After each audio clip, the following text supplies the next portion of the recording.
வசியத்திலே சிறப்பாக வேலை செய்யக்கூடியது ஃபோட்டோ வச்சு வசியம் பண்ணுறது ரொம்ப சிறப்பாக வேலை செய்யுங்க.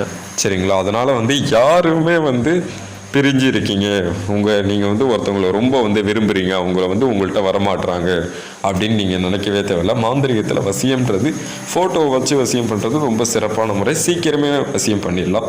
என்னன்னு கேட்டிங்கனாக்கா, எங்கேருந்தோ கால் பண்ணுறீங்க, வெளியூரில் இதெல்லாம் நீங்கள் உங்கள் ஃபோட்டோவும் யாரை வசியம் பண்ணுமோ அவங்க ஃபோட்டோவும் நீங்கள் வாட்ஸ்அப்பில் அனுப்புகிற மாரி இருக்கும். நம்ம இங்கே பிரிண்ட் அவுட் எடுத்து பூஜையை முடிச்சோன்னாக்கா சரியாக 12 நாளில் வசியம் ஆகிடுவாங்க. அது காம வசியமாக இருந்தாலும் சரி, இல்லை திருமண வசியமாக இருந்தாலும் சரி, எதிரி வசியமாக இருந்தாலும் சரி, அனைவரையும் வசியம் பண்ண வைக்கலாம். இவங்கள தான் வசியம் பண்ணோம் அப்படின்லாம் கிடையாது. அதனால் ஒருத்தவங்க பிரிஞ்சு போயிட்டாங்க அப்படின்ட்டு நீங்கள் ரொம்ப நெகட்டிவாலாம் போயிட்டு மைண்டை குழப்பிக்காதீங்க. ஏன்னா வாழ போகிறது ஒரு முறை தான். மைண்டை ரிலாக்ஸாக விடுங்க. எல்லாத்துக்குமே லைஃப்பில் வழின்றது இருக்குது. புரியுதுங்களா? வாழ்க்கையை அழகாக வாழுங்கள். எல்லாத்துக்கும் வழி இருக்குது. யாரெல்லாம் வசியம் பண்ணுமோ, யாரை வேணாலும் வசியம் பண்ணுமோ கால் பண்ணுங்கள். சிறப்பான முறையில் பண்ணிடலாம்.